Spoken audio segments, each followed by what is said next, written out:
Come on in, everyone. Come on in, because my name is Deborah and we are here for Married at First Sight, season 17, episode 21. 21, that's the legal age of drinking. That's the legal age of drinking, and we know there was a whole lot of drinking going on. And according to this after party, y'all, which was a doozer, it woke me up. You know how we've been sleeping all the rest of the season on Married at First Sight. Well, let me tell you something. This after party woke you up. It woke you up because we 21 and now we talking about Emily cheating, Austin lying, how the depth of Austin lies, his vaping that he didn't want anybody to know about. We talking about so much stuff, y'all. But you know, all in the end, what it talks about is that we were right. We were completely right when we called Austin the biggest liar of all. He is absolutely the biggest liar. We were completely right when we called that behind closed doors, Emily was doing a whole lot of stuff. And in fact, it wasn't even behind closed door. Come to find out, Emily was making out in a bar with an Australian man. Emily was making out in a bar in Australia. So all those times, like when Brennan kept saying, do you really want me to talk about it, Emily? Do you really want me to talk about it, Emily? When we said he's holding a secret of Emily's, I kept saying, Brennan got a secret of Emily's. And because every time Brennan says, do you really want me to say it on camera? Emily shuts down. So all this time, when Emily's been saying that she's silent, she's damn right she's been silenced. She's been silenced because she didn't want her secret out. Woo. You know what? I'm going to actually have to show some of it because I think some of you guys don't get the after party. So I'm going to try to show as much of it as I can with, actually not getting too much in trouble here. But we're going to talk about that even more in depth. We're going to talk about the diabolical nature of Claire. Claire, y'all, it's finally coming to fruition. Cameron spilled the whole tea on the after party. He spilled it all. He finally revealed the monster of Claire to everyone. And you know who finally got it? Becca. Because first Becca was taken up for Claire.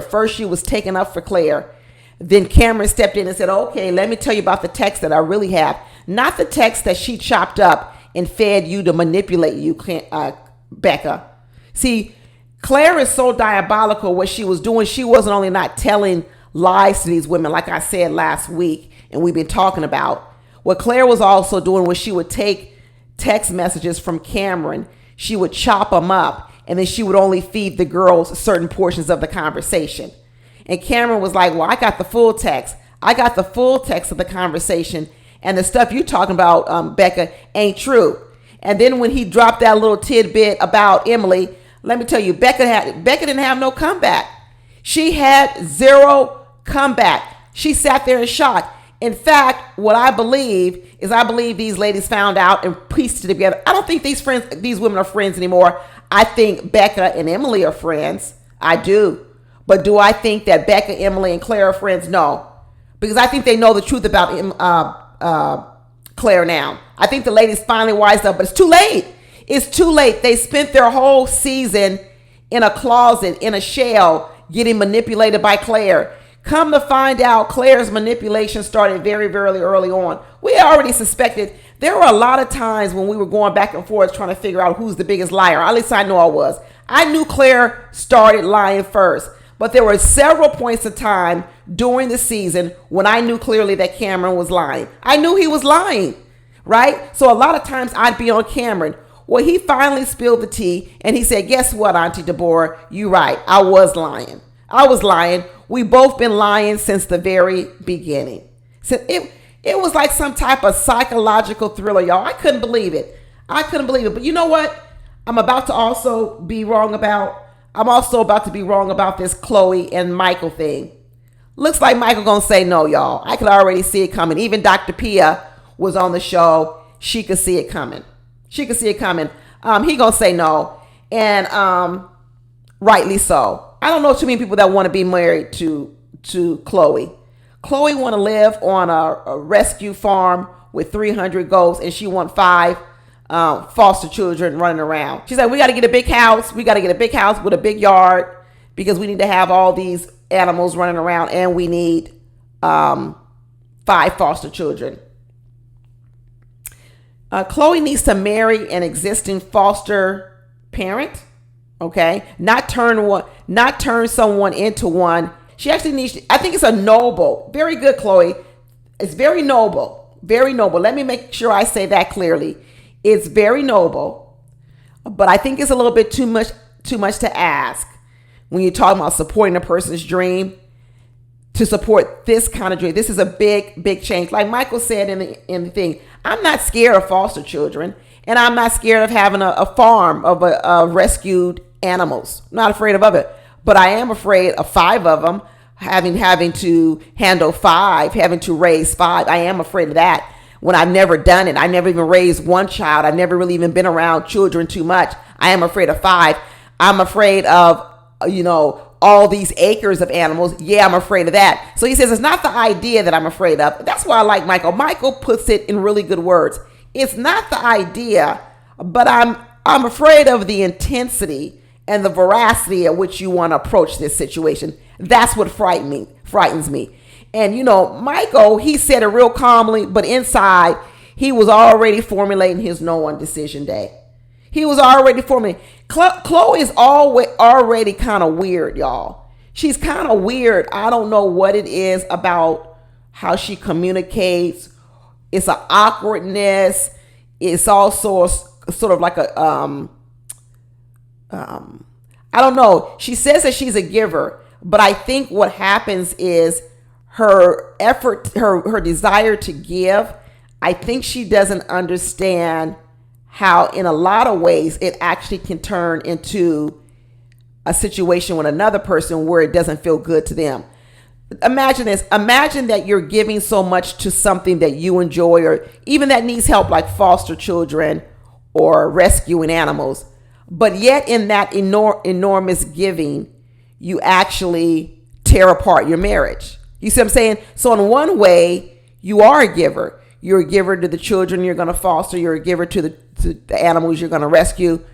You see, it's a really convoluted way to say that you're a giver, but yet really what you're doing is you're still kind of satisfying something within you. But because something within you is deemed, like a gift from someone else, then you call yourself a giver. But yet you're actually tearing apart something over here.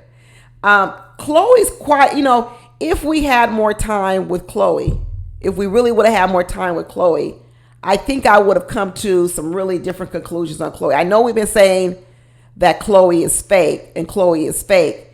And I don't think we got it all the way nailed down what really is going on with Chloe. But it's definitely something going on. And this episode really, to me, exposed a lot of what Chloe really is about. Because I think what Chloe does is when she decides what she wants to do, she's stubborn in it. She wants to go head first in it. There's not too much wiggle room in it. It really isn't. They said that in the very beginning when they asked her, do you want to have kids? Absolutely not. Absolutely not. And so, but she uses as her reasons because she wants to be able to give herself to so many other people, which I get that. But then if that giving to other people also damages and hurts other people in your life, I don't know what that's called. What is that called? You are giving, but you're causing a lot of damage and harm over here. So in a lot of ways, some people could actually call it a version of selfishness, to be honest with you. Some people could do that. But the show started off with the ladies complaining, talking about we broke up with all these men and none of them want to call us and text us. The men are out shooting pool and having drinks, and the ladies are laying in the bed crying, calling their girlfriends. Talking about why ain't they call me. They ain't going to call you because they don't want to be with you, ladies. They don't want to be with you. And like I said, now that we have seen all this going on in the after party, which I'm going to get to as well in this video. Now that we've seen everything going on in the after party, these women should feel foolish. These women, both Emily and Becca, should really feel foolish because not only were they being not wanted by their husbands, they were being psychologically manipulated by Claire. They're going to need therapy. They're going to need a lot of healing A lot of healing from this Married at First Sight. What a doozy. Austin started telling Becca, no, I didn't really want to be with this producer. It was a group date. I told y'all, one thing I'm going to tell you is that Austin was not interested in the producer. I kept saying that last week. Don't let Austin throw you off of who he is, people. Don't let him dangle a woman in front of you that he's going to call a friend, okay, and make you think, oh, that means Austin is not gay. Don't let it happen. Don't let him do, because that's actually what he's doing. That's actually what he did when he came on this doggone show of Married at First Sight. That's what he did. It's to throw everybody off of his scent, but then say it can't work out, but can we be friends? Austin wants to keep every woman he meets in the friend zone. The roommates in the friend zone. Becca's in the friend zone. The producer's in the friend zone. Every woman is going to be in friend zone, but what it does is it gives you the appearance that, oh no, he really does like women, but then in the end it doesn't work out. And he can say, yeah, but it didn't work out. Whatever, Austin. Becca really exposed and said on the after party everywhere else that Austin has a lot of secrets. He's a liar. I've said that over and over again. Austin is a liar. You don't even really know who the real Austin is. She said Austin would go to the bathroom to vape. She said, why are you going to the bathroom to vape? Why can't you just admit that you vape? She said, I didn't even have a problem with it because Austin doesn't want anybody to know who he really is. He doesn't want anybody to know. He doesn't want the producers to know. He doesn't want the cameras to know. He don't want his parents to know.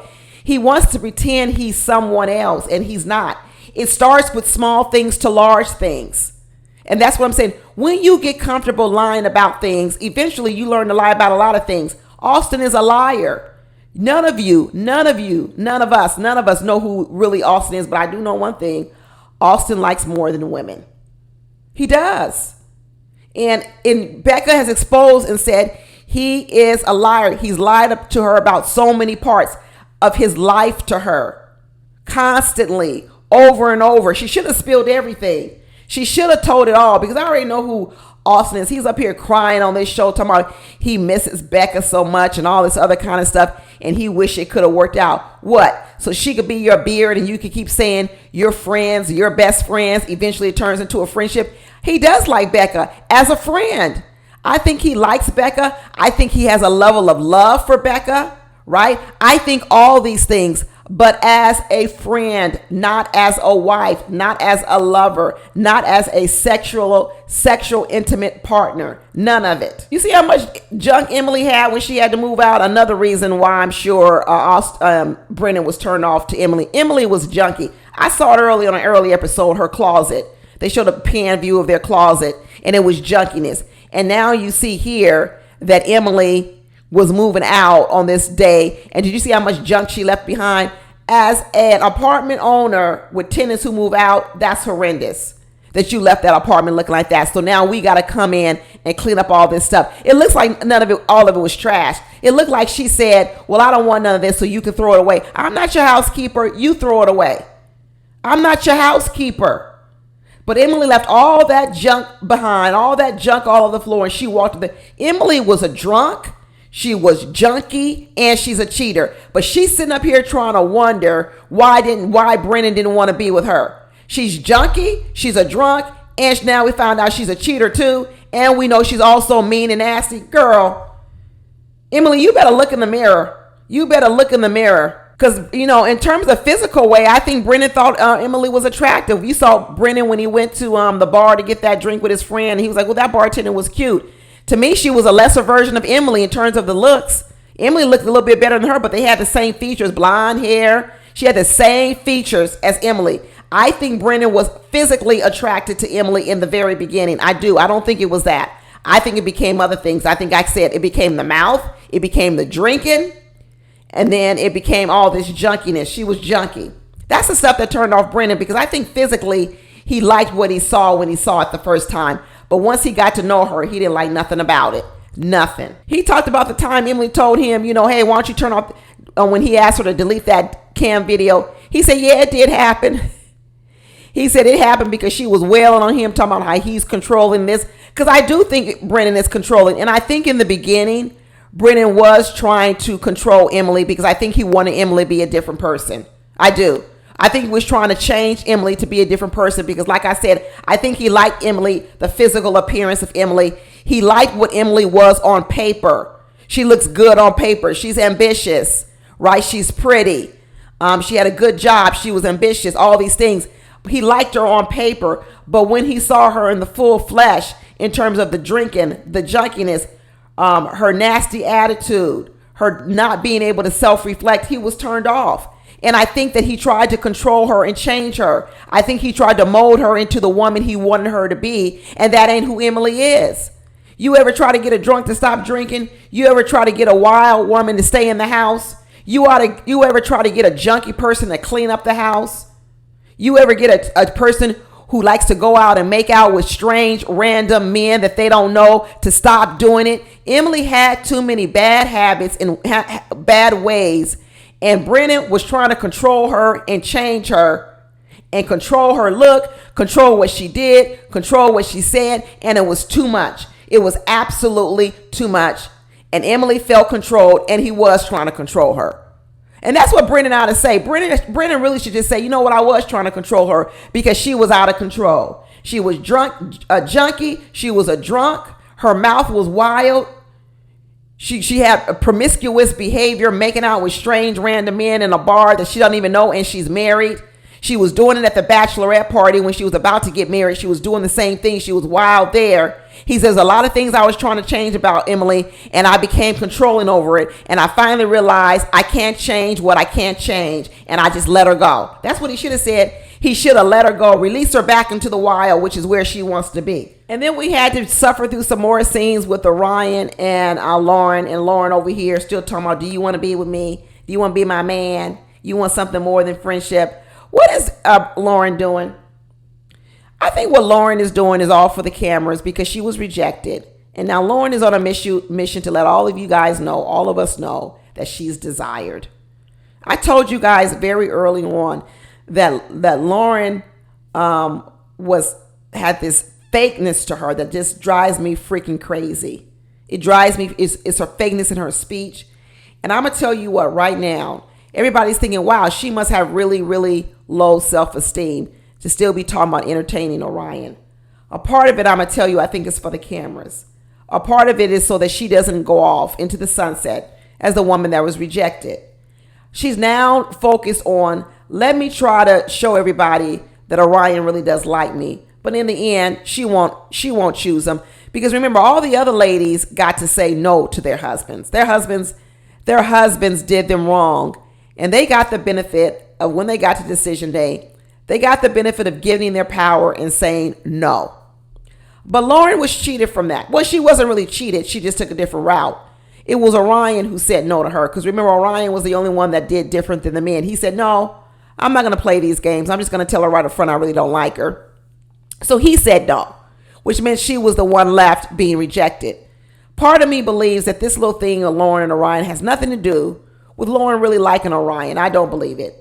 I don't think she wants to be with him one bit. How could she? With these women standing around, these women have joined such a pact and all they pretty pink. That do you think that Lauren would have the guts to go against all her friends, all the women who said we've stood up to these men?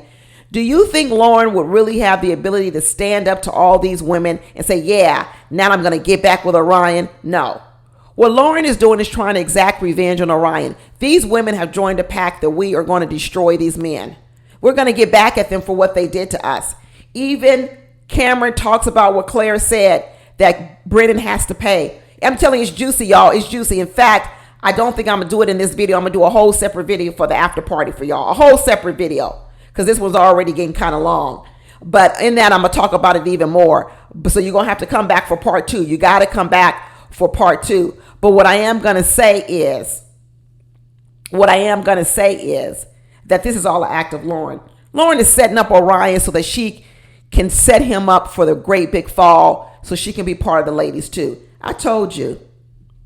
Everybody got on me early on about Lauren. I saw it from the very beginning. And I can't believe it's still going on. That part does surprise me. It's still going on. But yeah, we know Chloe and Michael ain't going to make it. When Michael started talking about, well, when we leave here, we're going to go to our separate apartments. Maybe we'll live together 4 or 5 days, and after that, we'll split and go recharge. We all know that the minute anyone suggests sleeping in separate apartments, there's a problem going on. And he says they already started having sex. They having a good time. But even when he was getting naked in that hot tub, she looked uncomfortable. I was like, if y'all been having sex and you seen him naked, I mean, what's the big deal? I don't know. She still looked a bit uncomfortable. But yeah, I guess it would be 0 for 5, but I guess you got to count Michael's second marriage. And so I guess we got to say 0 for 6. 0 for 6. That's what we're working with this season, y'all. We are working with 0 to 6. But like I said, come back. I don't know when I'm gonna get it up. I'm trying to get it up as soon as I can. But come back for part 2 on this after party part 2. Because let me tell you, it was a doozer. It was a psychological thriller. Get your popcorn and your favorite drink to come back with me on the after party, because I'm gonna tell you, it is a doozer. All righty, talk to you later. Bye.